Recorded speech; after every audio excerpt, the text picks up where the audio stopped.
This program is powered by the Virtual.Show, making your offline events virtual. Ladies and gentlemen, the host of WEBIT Virtual, Dr. Plamen Russev. Hello and welcome, wonderful WEBIT community from all around the world. We see so many people registering for this particular event today, which is with some of the most amazing movers and shapers in the future of work and education. Thank you so much for joining from all around the world. A couple of minutes ago, I've checked the final registered number, and I've seen over 130 countries, 133 countries. That's quite amazing. And I'm again so grateful for all of you who have so many things to do now. It's 8 a.m. in Silicon Valley, and it's like almost, I think, 11 in China. And that's so amazing to have all of you with us. I'm not sure when I say I wish I want to go back to our in-person events, if we are always going to be having such an amazing audience. We've never had at WEBIT that many thousands of people in one single auditorium like here. So currently we are almost 8,000 seated all in front of us, waiting for one of the most exciting content weeks, the week of the future of work and education. If there is a future, and this is the desirable future that we all want to build in, it will be built because of education, because of educated people who will accept that the new normal is the real normal, that the old normal was terrible. It was basically making so many animals extinct, so many troubles and so many lakes and oceans polluted. Should I go on? So hopefully these new educated people, all of us, will make this new normal. We have no time for me speaking here. We have so many amazing participants in this particular thought leadership forum that I will start immediately presenting you the first one. Look who he is. Salman Khan is the founder of Khan Academy, a non-profit organization in Silicon Valley with the mission of providing a free, world-class education for anyone, anywhere. Khan Academy's content and mastery learning platform has more than 100 million registered users from all over the world and has been localized into more than 40 languages. Sal, welcome to the WEBIT Virtual Studio. Great to be here, Plamen. I'm so happy to have you finally at WEBIT. It's virtual, but still, I do appreciate how busy you are having 100 million people learning from the platform you have created and keeping it not for profit, making the world a better place. You, Sal, you're a true star, and I'm one of your most devoted fans. So thank you so much for joining, really. No, it's a real honor. Thanks for having me. Sal, we are all in one and the same boat, which is in the ocean of the COVID crisis, trying to find our way to the shores, hopefully building that new world. How is that changing the way you work and the way you function at Khan Academy, and also yourself? Yeah, you know, Khan Academy, it's interesting. We were already a pseudo virtual organization. We had about 35% of our team. We're over 200 people. A lot of people think Khan Academy is still just me in a closet, although I'm back in the closet where Khan Academy all started. But so it was fairly straightforward for us to virtualize as an organization. I think the difficult thing, and I'm probably speaking for families around the world, and I'm sure we're going to talk about it in terms of how families are dealing with education, but you can imagine a lot of our team members with young children at home, especially children under the age of 5, when you're trying to work at home and you're also trying to homeschool and you're also trying to take care of those young children. I think that's been the biggest pain point. But there, I think you alluded to it just now. There's definitely been some silver linings where we're able to connect with people faster. I've never been, those who know me well know that I'm not a huge fan of airplanes for many, many reasons. So to be able to still see all of y'all without having to get on an airplane, and to be able to be with my family at the same time, I think that's definitely a silver lining of all of this. I can't agree more. I used to travel 200 days per year, and those who know me well know that I don't like planes. So it's even worse, I would say. But yes, the silver lining here, having time to spend with your family and focus on your real impact. And in your case, this social entrepreneurship impact that you're having is phenomenal. I'm meeting families, large organizations almost daily in a calls discussions on where the impact investment is heading. When is it finally going to not to be called impact? What you're doing is really I'm speechless to say. So you've mentioned a month ago that kids might never go back to school the same way they were there. I think I'm rephrasing you. So what do you think will happen? How do you see the future of education? Yeah, and before this crisis, many folks, I know many folks on this panel and many folks outside of this panel have been talking about the need for better access to world-class materials. That even pre-COVID crisis, in a lot of places, including some wealthy areas, students didn't have access. Even if they said they taught a course, the course wasn't necessarily taught at a very rigorous level. And then we know in many other places there might not have even been a course. And then there's this notion of personalization. This is something that we've spoken about for a long time. I know many others on this panel. And the idea that when students are moved in kind of a fixed pace lockstep method, they get a 70% on a test, they don't know 30%, that just gets put as a grade in their transcript. Then they move on to the next concept.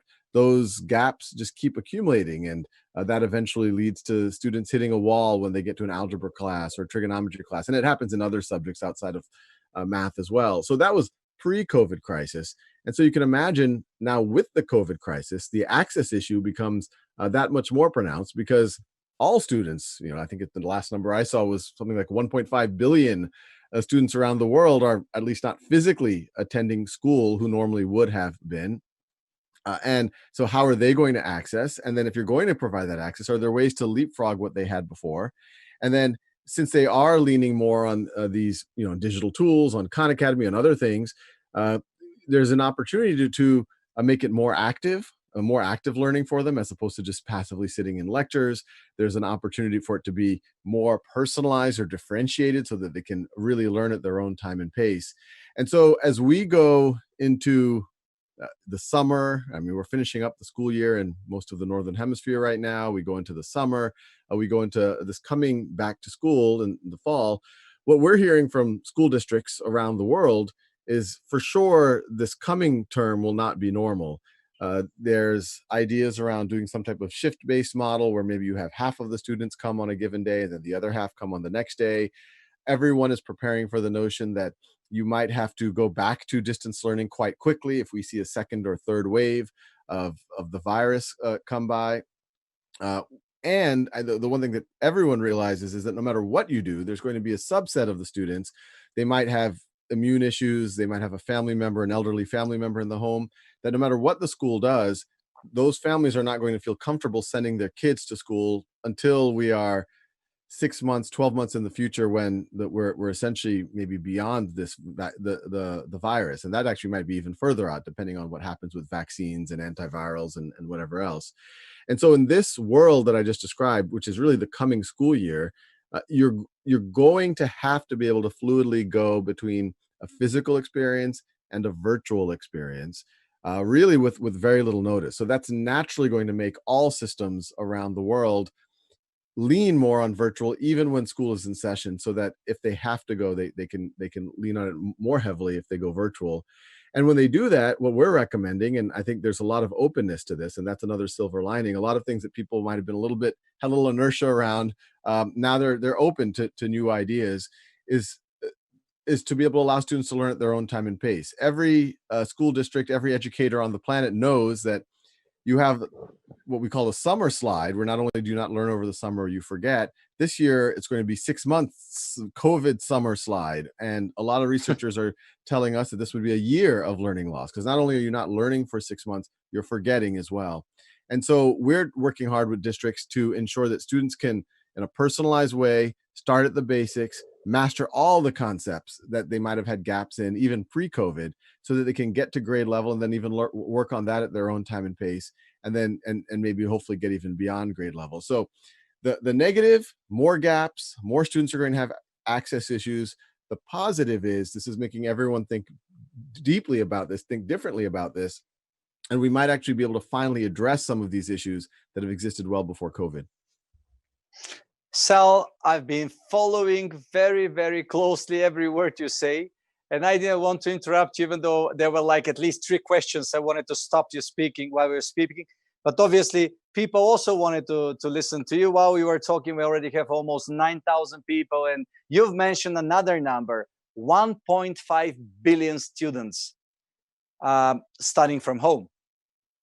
This is phenomenal. And so now the question is, if they haven't been to physical classrooms so far and they're still studying, can we use COVID to basically reinvent the education system? Because we all speak, and our next very dear friend and a fantastic person, Esther, who is joining after our discussion with you, we've been discussing this education system is an education system for factory workers, and obviously it needs to be reinvented, but most probably reconstructed. Yeah, I think you're going to see what you could almost view it as an unbundling. I think you're going to see that probably most pronounced in higher education, because you see this phenomenon right now where students pay a lot of tuition, and this coming school year might be fully online at a lot of universities, at least this first term. Obviously, University of Cambridge in the UK announced the next school year will be online. And so now it's making people realize, okay, how and where can I learn things? And they're realizing that they can learn in modalities like the modality. We're having a great conversation right now, a stimulating conversation. In fact, sometimes the interactive conversation on a video conference can be more active, more interactive than a passive lecture where you're sitting 300 students in a room. And I think a lot of folks, including universities, are realizing that. And the COVID crisis is catalyzing even universities to finally say, hey, maybe we should be more interactive.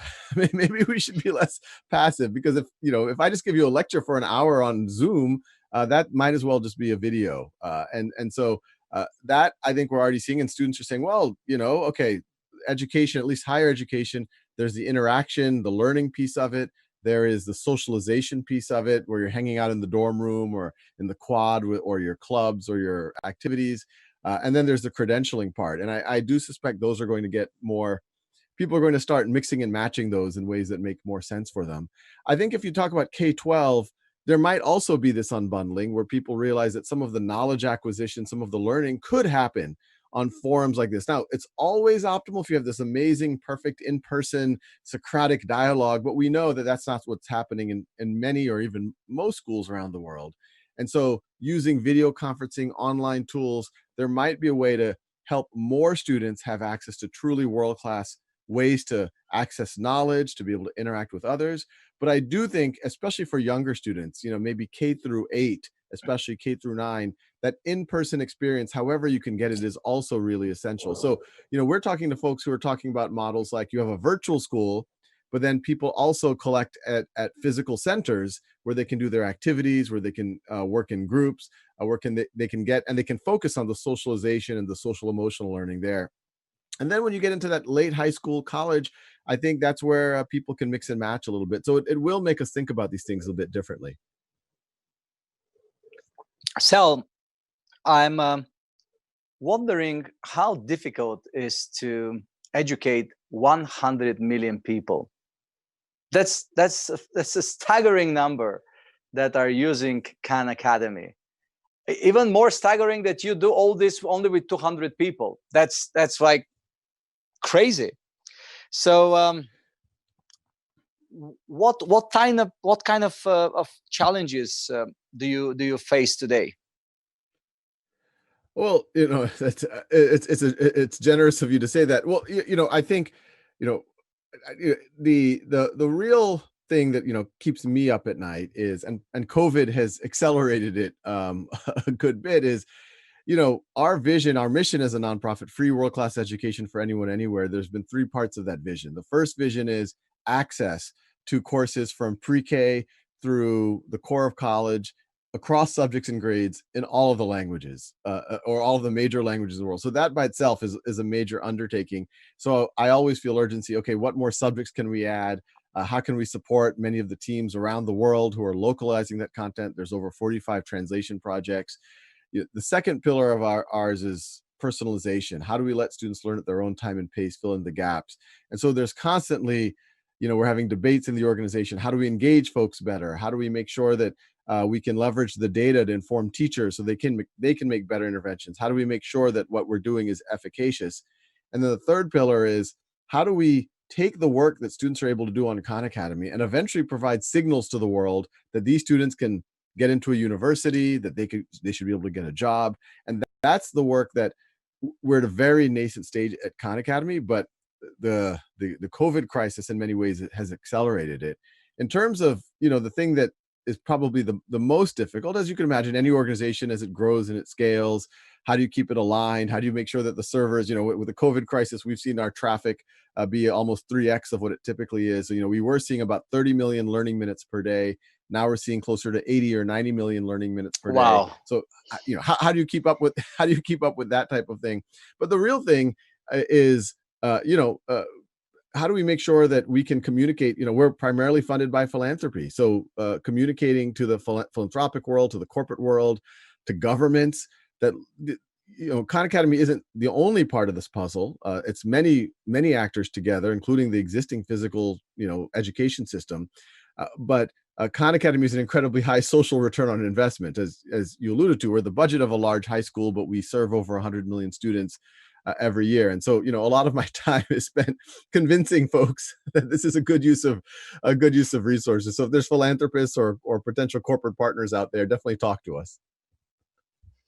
I don't even dare to calculate what is the price, the value, sorry, not the price, excuse my English, the value of your 1 hour you spent with our viewers now.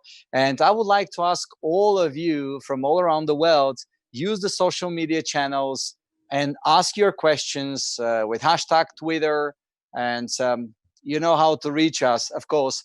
So please feel free to do this.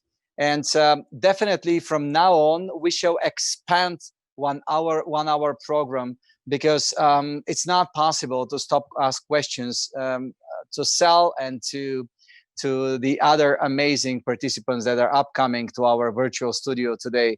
That's truly phenomenal.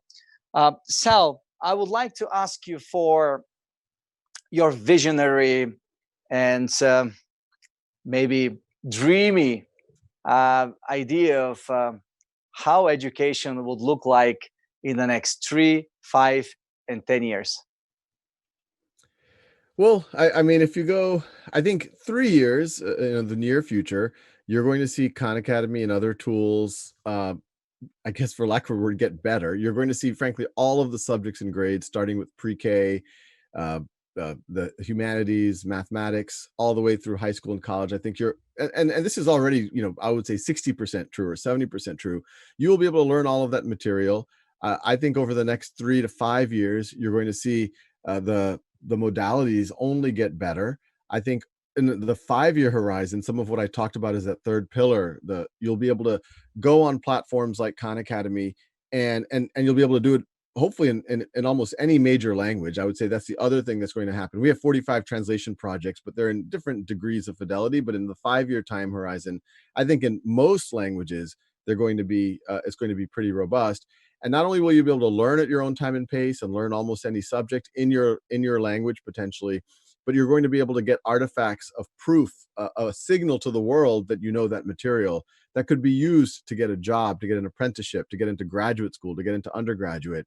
And then if you go 10 years out, 15 years out, 30 years out, we talk a lot about this in our own organization. It's a world where if you just have access to a low-cost device And already much of the world does, some of the world doesn't. And I think that's another issue of the whole digital divide globally. But I think in 10 years, digital, a low cost, a smartphone like this is, we all have one, but we know many parts of the world don't. But in about 10 years, I think that'll be very accessible. Basic level broadband, at least to access something like a Khan Academy, will be, I think, hopefully fairly available. All of us might be doing, ultra high def virtual reality or something, but just to be able to watch videos or do exercises, I think that's going to be pretty common. And so, I like to imagine a world where no matter where you are born, any village, any school, anywhere, that you're able to tap into your potential and prove it to the world. And the example I always give: there's a young woman from Afghanistan named Sultana. This was about 6-7 years ago. She, the Taliban kept her from all the young girls in her town from going to school. And Khan Academy became her lifeline, starting when she was 12 or 13 years old. And through that, she was able to learn algebra and biology and chemistry and physics and trigonometry and calculus and statistics. And she decides that she wants to become a physics researcher. She essentially smuggles herself into Pakistan to take the SAT because it wasn't offered in Afghanistan, the scholastic achievement test that's taken to get into schools in the United States. She does surprisingly well for someone who's, for the most part, self-educated. And that's when I found out about her, because she was having trouble coming to the US for college. And then I started emailing folks, and luckily a op-ed columnist, Nicholas Kristof for the New York Times, found out about her and wrote an op-ed, "Meet Sultana, the Taliban's Worst Fear." And that allowed her to get political asylum in the United States. And my last touch point with Sultana a few months ago, she was doing quantum computing research at Caltech. Oh, And amazing.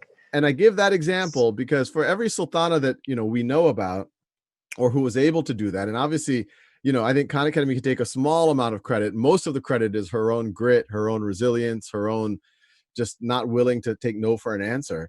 But for every Sultana that's out there, think about how many, or that we find out about, or who goes on that journey. Think about how many millions more didn't. How many millions more did not have that access. And so, to your 10-year vision, I would like to see, another million Sultanas every year. And then many, and hopefully many, and tens or hundreds of millions of folks who hopefully don't have the hardship of a Sultana, but because of what all of us are going to collectively build, we can really, we can create a world where everyone can tap into their potential. Sal, that's the moment. I started with the fact that I'm not sure whether digital is not even connecting us better, but that's the moment. While listening to you, I would have come and hug you, and I'm so grateful for what you're doing. You're really changing that world. It's not like we want to change the world, we want to make that world better. No, you are doing it. And these sultanas, I'm sure there's so many sultanas from all around the world who, thanks to you, thanks to what you have done, the way you have done it, that you democratized education and in a scale that no one could have ever imagined. So grateful to have you with us. Please stay with us now. I know you have to do a hard stop at a certain moment, but now I will change the scenario, and my team in the studio will know it from now. I would love to have you together with our next guest. But before that, let me tell you who she is. She's the Dr. Esther Wojcicki is an internationally known journalism teacher and the founder of the Palo Alto High School Media Arts program. Esther is a distinguished visiting scholar at Media X at Stanford and the 2011 Charles O'Malley Award recipient from Columbia Scholastic Press. Hello, Esther. Oh, Esther, you have to unmute. I unmuted myself. Can you hear me? Welcome. Oh, thank you so much. I'm so excited to be here and so excited to hear Saul, who has done such an amazing job with what I consider democratizing education for the world. We hope that there'll be more sultanas around the world that he described. I'm so impressed with this story. I know, and we never go but for truly impressive people in this studio. You're one of them, dear. You are you are Esther.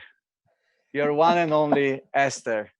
And you have recently published your book, How to Raise Successful Children. And I think that there is almost single person in the world, if there is maybe one or a few, that don't know how successful your children are, your wonderful daughters, the CEO of YouTube, the CEO of 23andMe, and your daughter being in science and creating quite amazing things, including anthropology. And you are dubbed as the godmother of the Silicon Valley.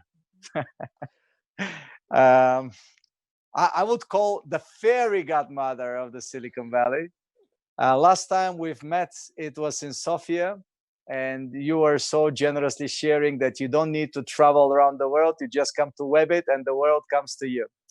And now we all go to one place, internet, and connect with the world. So what a world we live in. I'm sure you can reflect to all the things that Sal has said, because I've read your book and we've been talking to you. Actually, no, I've met you in Vienna, if I'm correct, or it was somewhere else, Madrid last time. Yeah. But I know you've prepared some slides. And even though in this format, we don't have slides, no one is in a position to say no to Esther. So maybe we can start with the few slides you have, and then we can move on in a lively discussion, if that's okay for you, dear. Oh, yes, that's great. That is great. Well, thank you so much for allowing me to have a few slides. You know, as a teacher, I'm always convinced that seeing and hearing is the best way for people to learn. So I will just start with the first slide here, which is we all need to work together. And probably this is something we all already know, but I just want to reemphasize the fact that we need the parents, the teachers, the school administrators, the businesses, and the government to work together to help our children be the best they can be. This is a crisis time for everybody. And there are 5 principles that I have of the at-home classroom, and it can be encapsulated in this acronym that I have come up with that is in my book, T.R.I.C. And T.R.I.C stands for trust, respect, independence, collaboration, and kindness.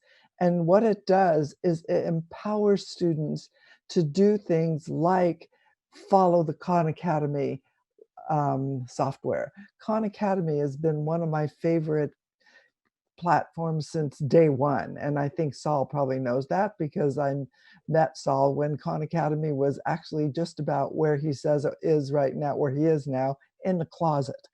And he was doing amazing things back then. And now with 100 million people, it's just incredible. But what I say is that in order for your child or for people to feel like they can move independently on platforms like Khan Academy, you have to trust them and respect their ideas, give them some independence, allow them to collaborate with each other. Kids learn more from each other than they learn from anyone else. Peer-to-peer collaboration is the best. And kindness is so important, especially in today's world. And all this is in my book, How to Raise Successful People. It's in 21 languages. It's in Bulgarian as well, I'm happy to say. And well, thank you so much. And so Go ahead, please. It's probably in your language too. But yes, after being in Sofia, and I loved Sofia, I was like, it has to be in Bulgarian also. And so these principles are even more important today in online teaching in the face of the pandemic. We need to treat each other with kindness. The more kindness, kindness breeds more kindness. And just like violence breeds more violence. And so if we can all remember that and be trusting and respectful of other people, no matter what their ethnicity, no matter what their nationality, we're all in this together. And so there are these platforms. This is Learn at Home. This is from YouTube, of course, which is a special resource for families with children. And it's all curated. And of course, there is the Khan Academy that I love. And My students have been using Khan Academy since, I mean, I'm not kidding. I think it's been 10 years. And whenever they have any questions about anything, my philosophy has always been, it's important to be able to be a self-learner. And in order to, you can't always take your parents with you. You can't always take your teacher with you. You need to be able to find this out by yourself. Khan Academy is one place to do that. And so now, by the way, I have a free weekly newsletter that has parenting tips for everybody called thewajway.com. And I would just like to invite everybody to sign up. It's free and it just gives you parenting tips. I write a newsletter once a week. And I know Saul is doing, I think it's a daily newsroom, if I'm not mistaken. And it's every day at noon, which is like, oh my God, I can't believe it. He's doing it just like a teacher. And so, but he's the world's teacher. So thank you for listening and for giving me this opportunity to try to help. My goal, my whole life has been to be an effective teacher because I see education as the route to a happy life. So that is basically my whole presentation. We are all the one that needs to say thank you to you for what you're doing, Esther. We have all these thousands of people with us now, and I see a lot of questions coming out through all the social media channels. I would like to have you now together with Sal and to discuss the most challenging, but at the same time, most probably most hopeful things that will change in our life. We know that every change brings positive and negative. It's never one-sided story. So if you go from the positive and the negative that are happening, and this question is for both of you, what do you think is the positive and the negative parts of the changes we will see in the education system because of COVID, because of what we needed to do? Maybe to start with Esther. Well, so I know this has been a very difficult time for everybody, and especially here in the United States, we've had one problem after another. But if we look at the silver lining, there's always a silver lining in every cloud and in every crisis. The silver lining here is that the education system has been totally disrupted, and we have to think about a new way to learn.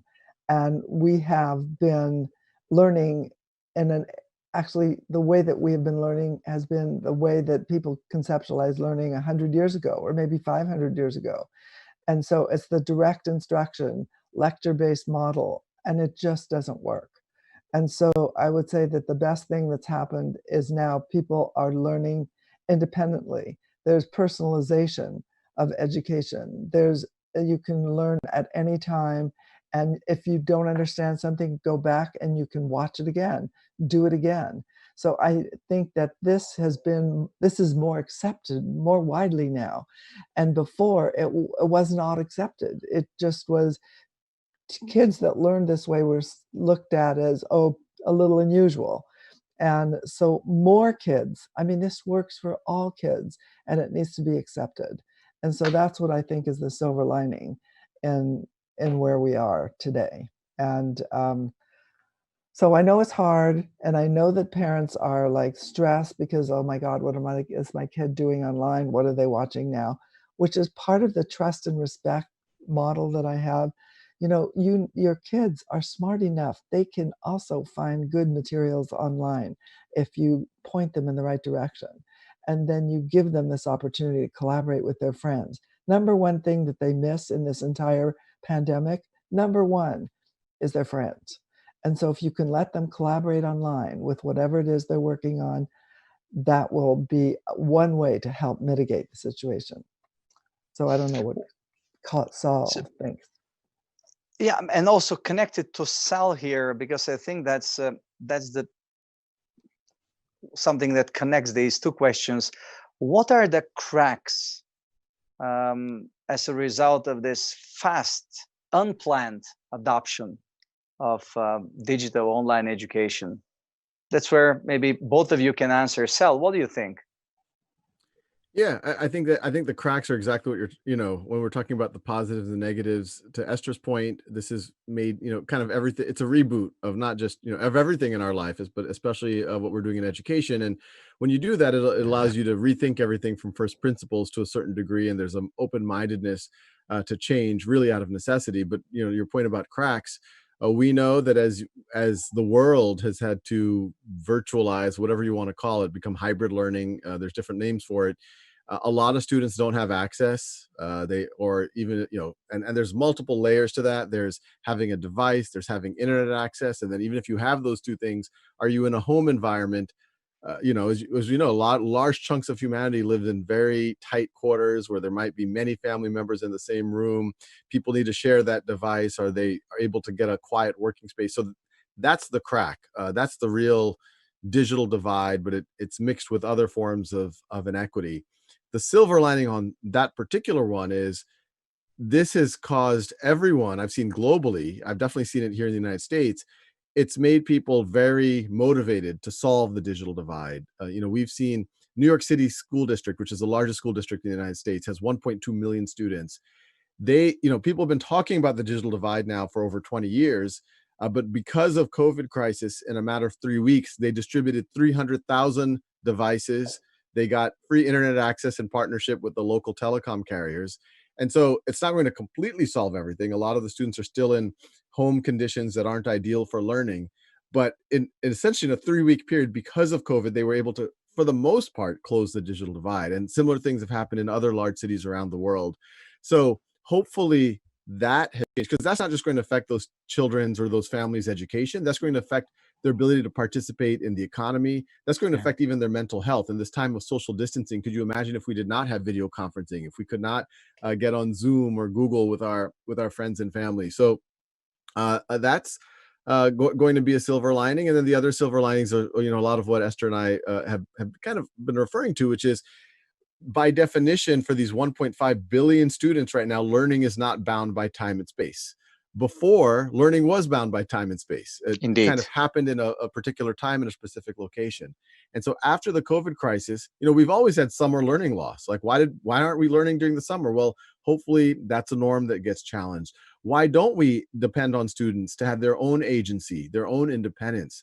Because frankly, you can spoon feed someone knowledge, and maybe they even learn some of that knowledge. But if they're used to being spoon fed, until they're 18 years old, 21 years old, 25 years old, then all of a sudden when they get into the workforce and they're in their late 20s and 30s, the world doesn't work that way.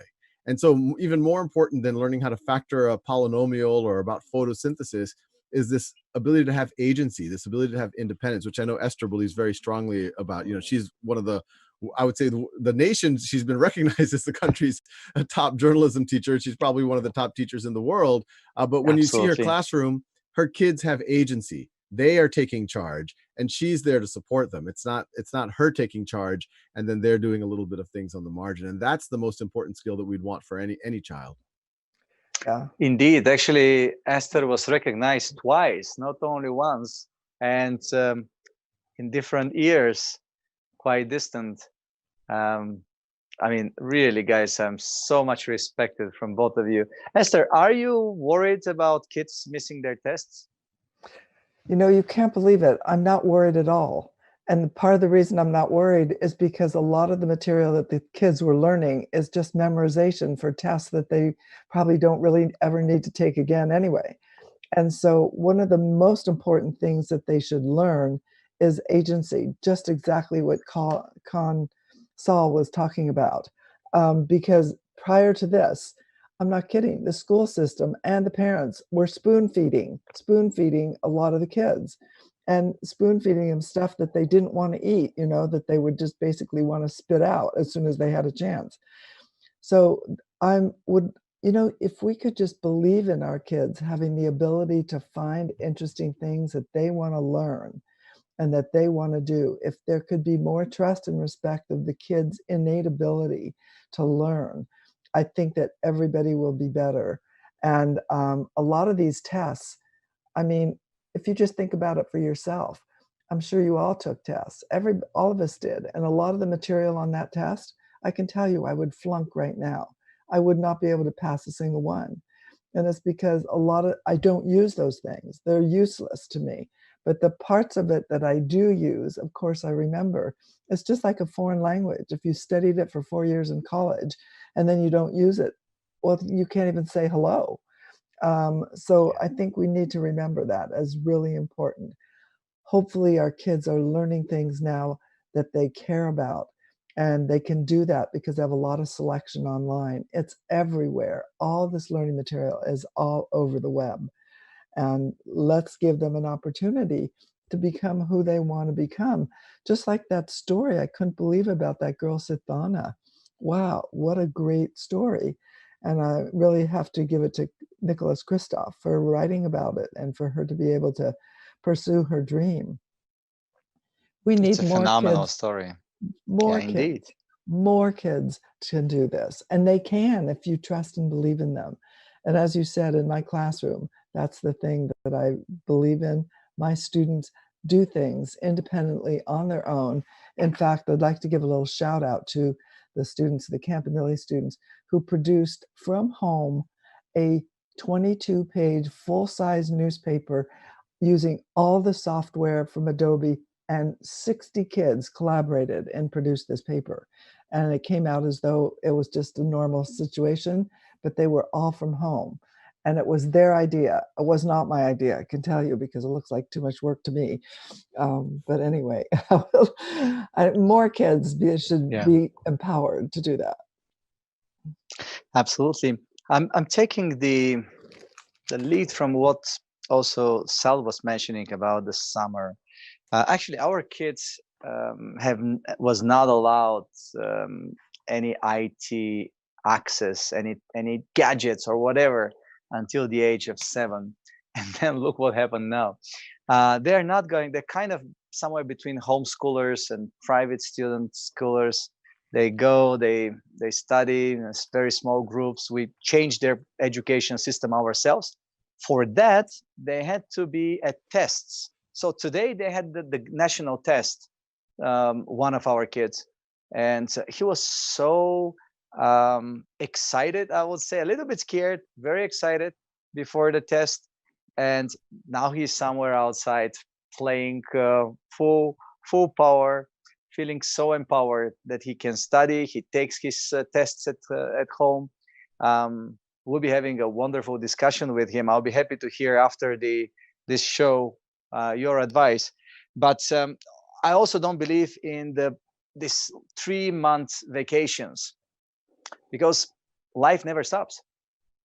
Why you have to rest from education in general? So my question for both of you, but maybe starting with Esther, is what would be your advice for the parents to use the summer for with their kids?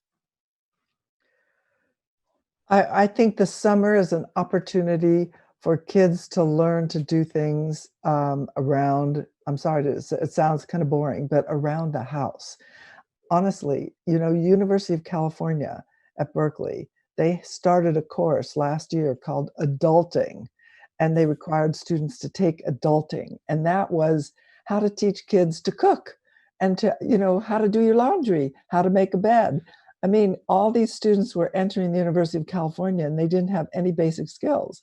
So one of the things parents can do is just include your kids in some of the things that are going on in the house. Let them plan the dinners for a week. Or how about just starting with the dinner for one day? And let's see what they can do in terms of planning, buying, budgeting.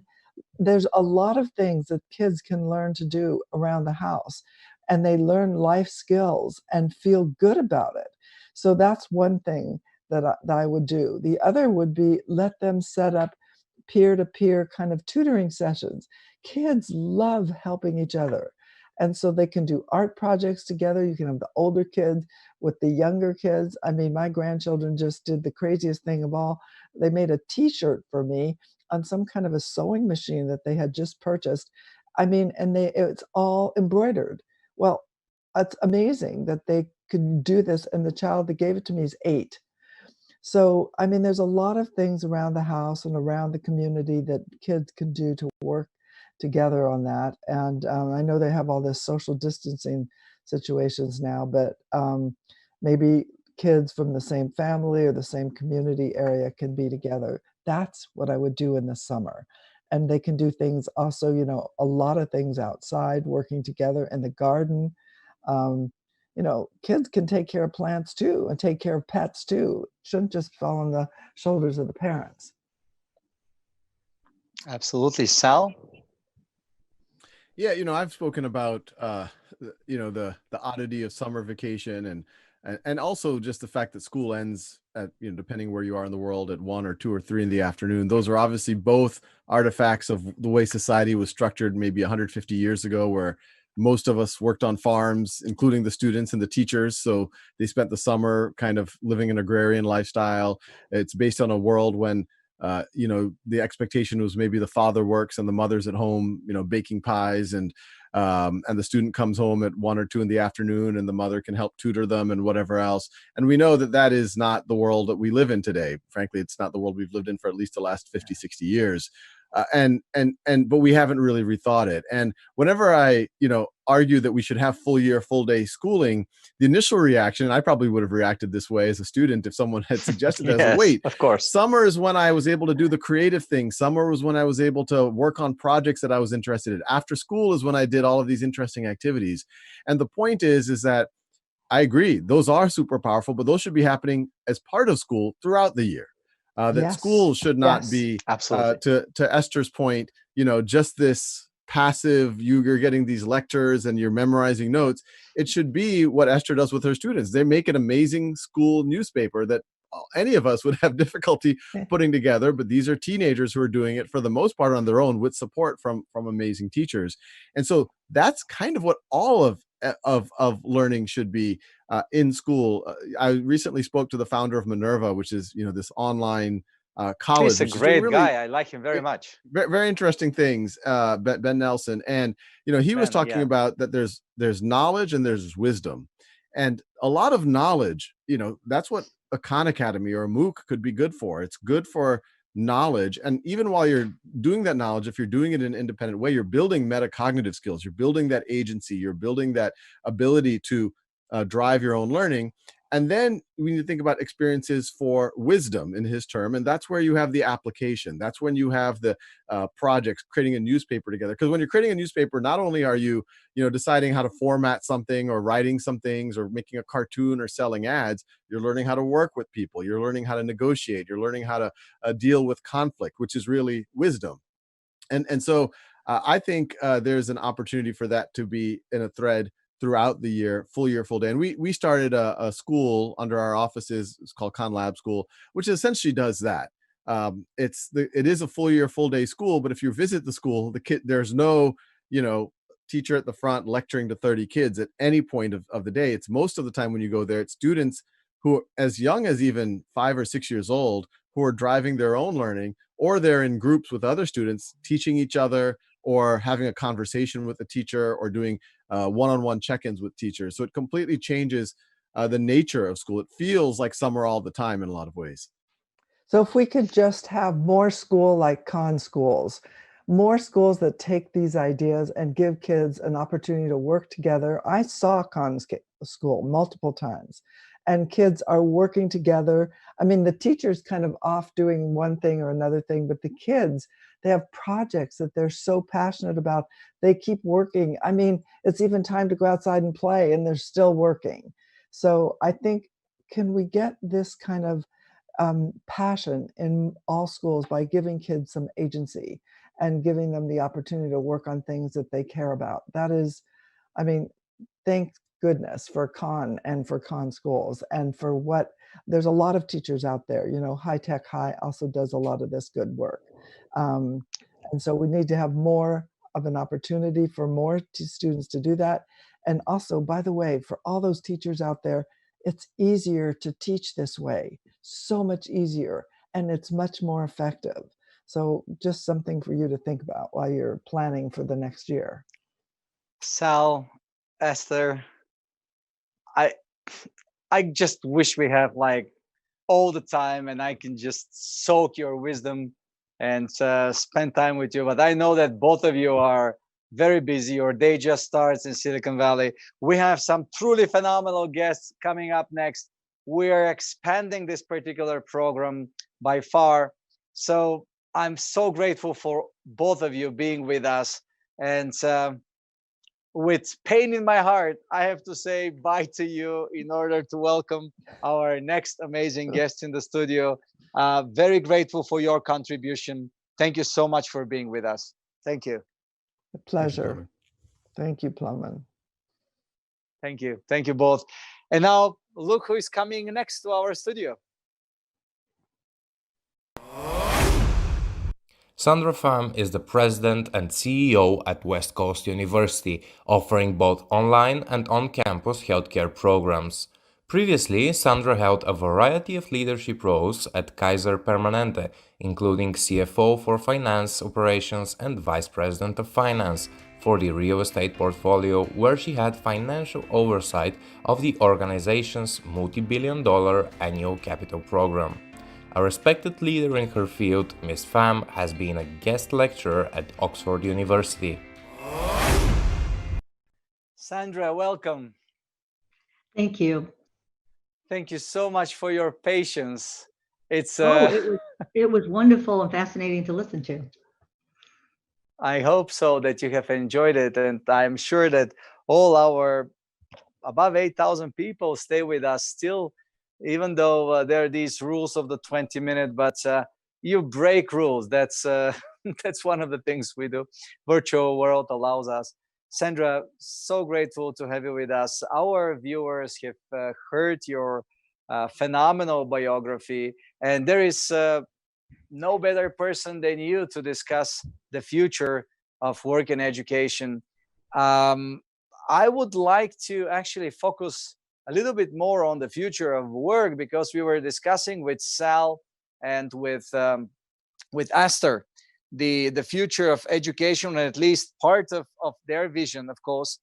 I'm just looking at the time, and definitely we expand. So let's go to a very few questions, and then also bring in another participant in our discussion to ask more questions, and also opening further questions from the audience. I have like over 100 questions from audience. This is not fair. We will not be able to ask them all, but whatever. So let's make the connection with the education and the future of work. What students thinking about college should consider due to the pandemic? What is your take on that? You know what? I think it's a lot of the things that we heard. I think at the end of the day, it's not like what we all thought 60 days ago, where this was something we were all going to shelter in place, hunker down, and it would go away. I think what people are realizing now when they're thinking about education is they're going to have to think about how they choose the institution for college. It's going to have to be something that has a robust learning management system, and it's going to need to be nimble. It's going to need to be able to easily transition so that when something occurs, you go online and then you can go back on ground. Currently, right now, the CDC is recommending for all the universities and colleges, when something occurs, you need to make a decision with local public health within the next few hours to go back online. And then within 48 hours, you can go back on ground.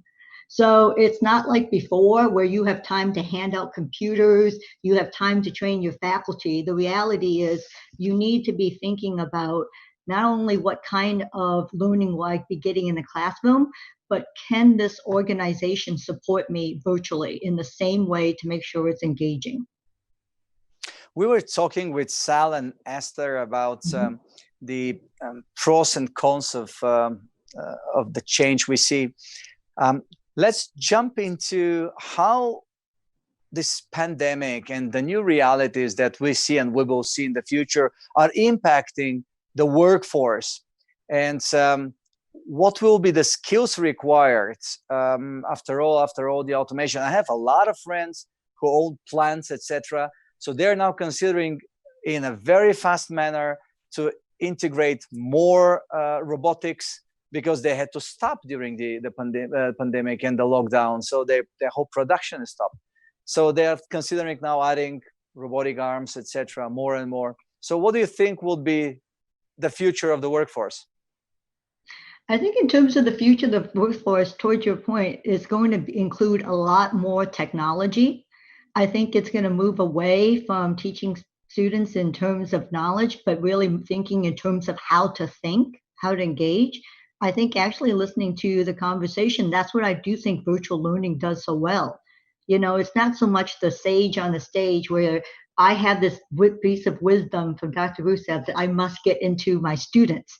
It's in regards to being able to flip the classroom and be able to say, you know, a person is presenting with shortness of breath and pain in the shoulder blades, you know, Plamen, what would you do next? And really being able to think through situations they haven't been in before. I think the other thing that's really getting people to think about is going to school is interesting. What do I do next? And people are being much more thoughtful and strategic in terms of what do I want to do and what do I need to be able to do that and do it competently. So I think that if anything, there's a lot more relations in terms of work and education now. Well, I'm thinking of what would be, you know, the most crucial skills or mindset we would need to adopt in order to thrive in the post-COVID world. I think it's for ease with technology and ability to think and problem solve. Is the ability to be comfortable in an uncertain situation and to be able to figure things out that you've never dealt with before, rather than being able to rely on to say, when this happens, then you do the following.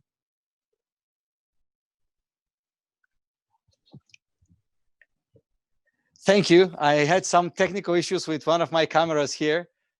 So, and by the way, I'm grateful for your short answers. We usually play the game of maximum 3 minutes, but you are very much straight to the point. So thank you so much, Sandra. In that very moment, I would like to invite to our studio another participant here who is going to be helping us moderate and ask more questions. Look who he is. Jacob Morgan is a 4-time best-selling author, keynote speaker, and trained futurist who explores leadership, employee experience, and the future of work. He is the founder of futureofworkuniversity.com, an online education and training platform that helps future-proof individuals and organizations by teaching them the skills they need to succeed in the future of work. Jacob, welcome. Thank you for having me. Thank you so much for joining. You're another best-selling author that we have today. And the truth is that I will have an open request to all of you to come back again in the future of work and education sessions, because there will be so many questions unanswered. And I feel so sorry for all these thousands of people with us here waiting to hear their questions. And you have the future of your work and university.com, and you are joining this discussion to move ahead with all the questions we have. I would like also to ask now to have another participant joining who will help us moderate the whole discussion. Look who she is. Christina Zdanowicz is a senior producer at CNN. Her expertise lies in online storytelling, breaking news, user-generated content, and finding great stories. She is a leader at CNN Digital and manages the hectic evening shift for the Social Discovery team, the network's hub for social media news gathering. Welcome, Christina. Hi, guys. Hi there. Thank you so much for your patience being with us. And I hope that at least from a journalistic media point of view, you have heard things that might be a good material for you to make one of your deep dives into that particular area, future of work and education. Now we are all of us, and I would love to get this very interactive. Again, hundreds of questions, 100+ questions here, but you are the ones that are in the studio. So I would like to go for a very interactive discussion. I have a bunch of questions I would like to open to all of you. Let me start with Jacob and ask him, what trends do you see in the next few years? We already discussed with Sandra about this. So what is your point of view? How does the future workforce look like? Well, there are a couple of trends. So just to give people some context, I had the opportunity to interview 140 CEOs and ask them what are going to be some of the big trends that are shaping the future of work. And there were a couple of trends that they identified, some of them that you guys have already talked about, things like the overall pace of change, artificial intelligence and technology is a big trend, globalization, the changing nature of talent, even a shift and focus more towards ethics and transparency was another big trend that came up. So I would say those are some of the major ones. Diversity and inclusion is another big aspect. All of these things are going to shape the way that we build and structure our organizations, and even the way that leaders have to lead their organizations. But at least from the CEOs that I interviewed, these were some of the top trends that they identified as shaping the future of work. Thanks, Jacob. I would like to go now to Sandra, because I know from very clear sources, trustworthy sources, that only in Europe, there are 3 million doctors in the hospitals missing. Not missing, sorry, lacking. Mm-hmm. And missing, thanks God. No, so lacking. And we talk about radical change here because it's a phenomenon. Obviously, AI and technology most probably will change some of these numbers. But my team has prepared some reports, and they're telling me that they found out that West Coast University students are taking their internship in hospitals on the front of the combating the COVID-19. What are the challenges that training healthcare professionals are facing during the pandemic? Oh, that's a great question. What is different for us in terms of being a healthcare university? So there's nurse practitioner, physician's assistants, physician, all of those. But most importantly, you can't just flip it and do everything virtually, even during this time. The reality is you're training your healthcare providers. So some of the knowledge can be done virtually, and yet at the same time, they, as part of their curriculum, they have to have direct patient care hours. So even during this time, the students are going out to hospitals. They're going out, they're volunteering at COVID-19 testing sites. They're doing patient screening. They are using technology and assisting in telehealth appointment. But part of the issue that they have during these challenging times is that, you know what, they can't learn everything in the classroom because they never have, whether it's an in-place classroom or a virtual classroom. They have to be where the future patients are going to be. And I think we can all appreciate that. None of us want to be the first patient that someone has actually laid hands on before.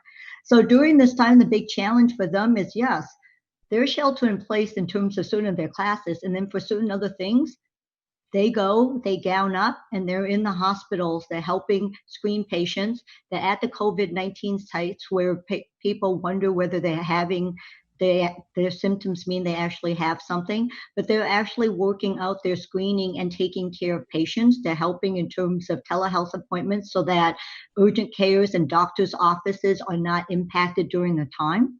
So that's the challenge that they have right now, that, you know what, for our future healthcare providers, they're not completely shelter in place as part of their education. They're actually already on the front line taking care of all of us.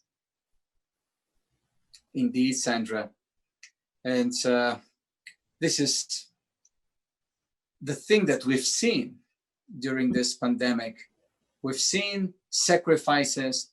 We've seen real heroes. And obviously, there could be heroes without wars. There could be heroes who save, not heroes who kill. That's so great. Well, and I think part of it is also the nature of the students. People go into these fields knowing what they want to do. So you do have some of the situations where people are fearful. And then you have the situations from, don't forget, these students are in their early 20s. They think they're invincible, right? So in some points, you also have the people where they think this is what we've been training for. I want to be there. And if anything, it's hard because they're constantly looking for volunteer opportunities. So even before all of this, they always wanted to do healthcare screening for homeless populations, all of those things right now, setting up free healthcare clinic, free dental clinics. And so right now during this time, it's actually hard because we have to screen all of their volunteer opportunities to make sure that they're appropriately set up, that they have appropriate personal protection, that there are appropriate people in order to help and monitor and to escalate to if it's something beyond what these students are learning about. But it's, I think you said it really well. I mean, you see a lot of things, and what you also see during this time is a lot of amazing things from people, a lot of amazing compassion, and a lot of amazing bravery. Because we, the people, are amazing. Yeah, that is absolutely like everything in this beautiful world, of course. I would like to request the amazing Christine to join us here and to jump full-fledged in this discussion. Christine, I know you have a lot of questions to ask. Please go ahead. Yeah, I guess I'd like to start with something. I mean, I really like the conversation about silver linings that we had in the education portion of this. So I was wondering if, both Jacob and also you could speak to what are the silver linings and what are the positive things that have come out of the pandemic that will hopefully make the future of work a better place. Well, I do think one of the positive in terms of the education, I have to say is, I don't know what it is everywhere, but I do know in a lot of traditional universities, there's always been a sense of looking down or thinking that online learning is a fad. This has been the great social experiment where you have traditional faculty who would never have considered this being forced to find a way to be equally effective in this setting that they would never have chosen for themselves, pluck them out of the classroom, but also forcing people to get familiar with technology. Now I can't break people up into small group discussions. I need to learn how to use collaborative space to break the students up into virtual classrooms, bring them back to present and be able to use it in order to flip it and help teach each other. So I think some of the silver lining is that people have been forced to find ways to adapt if they want to be as effective in terms of what we're doing. I think we've also seen that in the workplace in wonderful forums like this, where because we're not having a chance to see each other or poke heads or have hallway conversations, we're all overcompensating in terms of reaching out, checking in with each other, and communicating more than ever before, being much more thoughtful about it, being more thoughtful about who to include, because you can't assume that everyone you need is going to be in a meeting some point of the day. And for me, I think there are a couple of things. So one, for leaders out there, we've seen a big shift away from, for example, focusing on AI and automation and simply worrying about job performance to really focusing on the humanity aspect of work. So leaders who are genuinely caring about their people, they're doing story time with their kids, they're checking in on their employees as individuals, as human beings first, and then worrying about the profits and all that other sort of stuff later.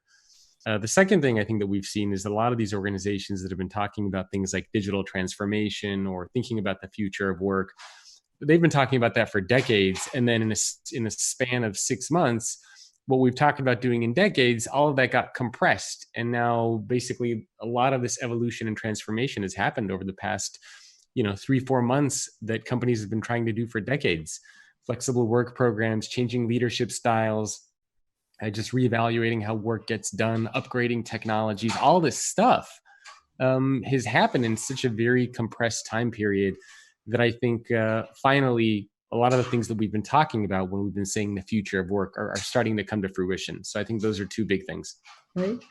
I absolutely agree. I also would just like to build on in terms of, it's similar to what Esther's comment was in terms of education about trust. I think you're also seeing a difference in terms of trust, in terms of management. A lot of times there was a reluctancy before of having people work remotely. And in my words, I would say it was a question of trust. How do I know that Jacob is going to be as productive at home on his schedule as he is on mine when I can see him outside my door? And I think that's what people have also learned, to extend trust in terms of, Give people what is needed, let them figure out the way to do it, and let them make sure they meet your deadline. But you don't need to tell them not only what you need, but how you want it done.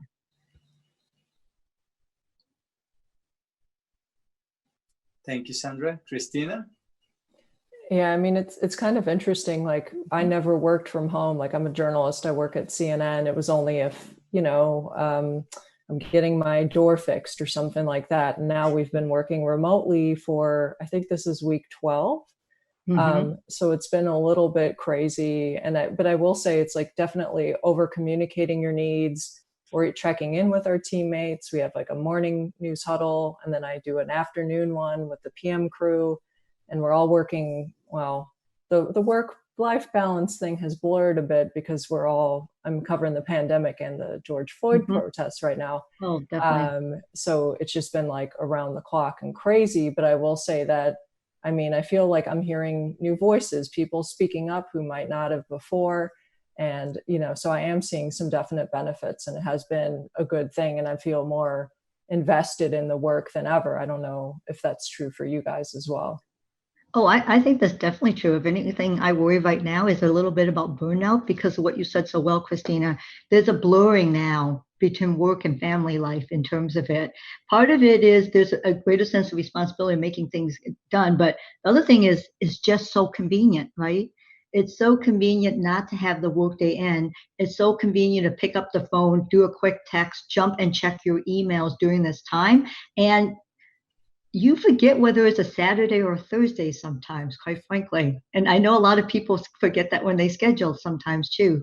So I do think that's a little bit that is different right now. I think that might be one of the challenges where figuring out where there is that appropriate balance and still that productivity and building on all, like as Plamen said so well, there's been a lot of silver linings during these great, great tragedies. Absolutely. Well, Sandra, I would like to hear from you. What schools and colleges you have to think about in resuming education on campus, and when do you see this happening? For right now, I'll be really open about it. I don't see it resuming the way it used to until 2021. Now, many universities, even when we're shut down right now, like West Coast University, we are looking at opening up as soon as we can in a limited capacity. All lecture classes should remain online, but we have skills labs and simulation labs and science labs that a lot of the students do want the opportunity to practice on high fidelity mannequins. You want to be spotted when you have to put in and practice putting in a catheter so many times. So you're going to see a limit. But what I think a lot of universities are thinking about is what we're all thinking about, which is how to do this, how to meet the needs of the students and our employees, and most importantly, to keep them safe. How do we do this and keep them safe during this time? There's a lot that can be done very effectively in terms of virtual learning. And then there's certain things that can only be done hands-on. But how do we make sure that we can keep them safe? How do we make sure that we can maintain social distancing? How do we make sure that they're all appropriately protective? And how, most importantly, do we know when something needs to happen and we need to quickly abandon mission and go back to sheltering in place? And when is it safe to bring someone back? For traditional universities in the fall, I would be really cautious in terms of thinking through, it's such a big part of the university experience to live in dorms and go to dining halls and gain your 15 pounds as a freshman who can eat whatever you want. But I would think through those things. I would think through those things in terms of knowing how can you be kept safe, and what happens if your dorm has to close down. We've had, Christina knows this really well, but we had some really tragic situations where universities buckled down and they gave everyone 48 hours to clear from the dorms. Well, that sounds like that makes sense if you have a home to go to. That wasn't always the case. Yeah. International students didn't have homes. There were people who couldn't get plane rides, and stories about parents driving 14 hours so that they can collect their child and their belongings from the curbside. And so you really have to think through, does your university have a plan for when that happens? There were people who some universities like Brown did it really well, where I have a friend who works there, where there were places where students didn't go to, but they were still able to have grab and go meals and be able to take care of the necessities of life. We talked about the necessities of education, having computer technology and having broadband. Don't forget, when you're a student living on college, you have to think about the necessities of shelter and food that will also help you in terms of facilitating your learning environment. And I think while we were dealing with this, some of the universities struggle with being able to look at that as a whole and made assumptions about people's lives. So I think you need to be able to talk to your university and say, what if this occurs?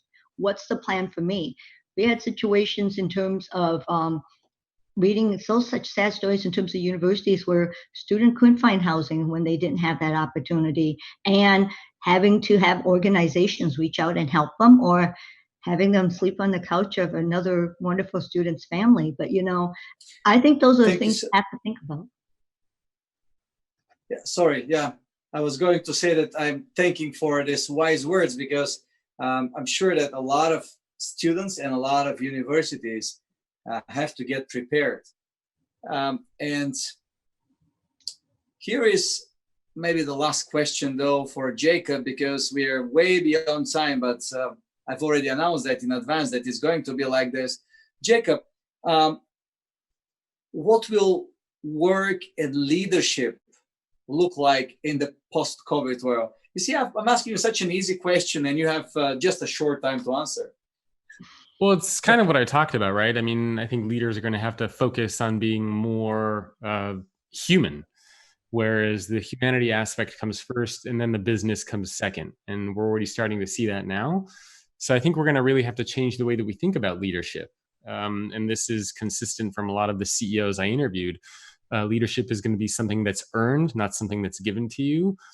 Leadership is going to be about helping make other people more successful than you. Leadership is going to be about the humanity of business, about focusing on transparency and ethics, and letting people know what you stand for as a leader. And as far as what is the future of work going to look like, there can kind of be two arguments made, right?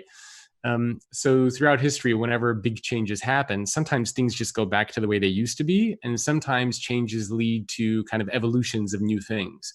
So my hope is that after this pandemic is over, that this isn't going to be something that just goes back to the way it used to be, but this will be an evolution of work, where we will challenge conventional workplace practices. We will rethink things like workplace flexibility. And we'll also use this as a time to challenge other things like performance management review, things like where we recruit people from, like the requirements that we need from people who are going to be joining our organizations, just challenging all of these conventional, outdated ideas that we have about work. So I hope that really at the, in the coming years, we will almost rebuild and redefine our organizations. We'll think differently about what it means to be an employee, what it means to be a leader. I mean, if you look up the synonyms for the word employee in the dictionary, you'll find that synonyms include cog, servant, and slave. And if you look up the synonyms for manager in the dictionary, you'll find that synonyms for those include slave driver, boss, and zookeeper. And work, synonyms for that include daily grind, drudgery, and struggle. And so when you think about that, it's, throughout history, that's how we viewed these things. So it's time for us to redefine and rethink employee, work, leader, and manager. And I hope that we will use this as an opportunity to do just that. Wonderful. It's been such a great discussion. One of these positive discussions that there are no fear from the future. There is only positive and very bright discussion on how we can make the most of it. And regardless of how amazing and positive it is, it has to come to an end. And I'm very grateful to all of you. I'm very grateful to Sal, to Esther, to Sandra, to you, Jonathan, to, of course, to Christina, who I will be having the pleasure to see later this week again. I'm very grateful for this. I would wrap up with a very simple quote. And it goes like this: the future belongs to the educated. And everyone else will, we all will see a lot of challenges and we'll all see a lot of changes, but the educated will be those who will hear and will know the answers first. Saying that, I would like to continue just by saying that this week is having two more events under the Future of Work and Education. WEBIT Virtual is hosting the demo day with founders, 3 great, amazing founders and 5 investors, including me, vetting them. Don't miss this tomorrow. You will be in a position to vote and provide the award of the audience. Otherwise, you all know that we are running the world's biggest startup challenge with 4,500 companies applying $1 million award. And the participants tomorrow are a very curated, fine selection of the best in the area of the future of work and education. So are the investors who are joining us tomorrow for live vetting. And then the day after, we shall be meeting, again, my favorite part of the week, the Leading Media Forum. Some great representatives of media. Christina is coming back representing CNN. We have the Globe, the Fast Company, CGTN America, and BuzzFeed. All of them together with us as part of the Leading Media Forum here, reflecting on the future of education and work. I wish we had more time with Jonathan and Sandra to talk about their books, to talk about what they're doing. And I'm very kindly asking all of you, Google them, go to Amazon, check their books, and I'm sure you will be learning and enjoying reading them. Thank you all for being with us. We're exactly 22 minutes overdue today, but with such amazing panelists, this is inevitable. Thank you for being with us. Again, we have over 5,000 people at the end. Thank you, wonderful WEBIT community, and have a wonderful day. See you tomorrow.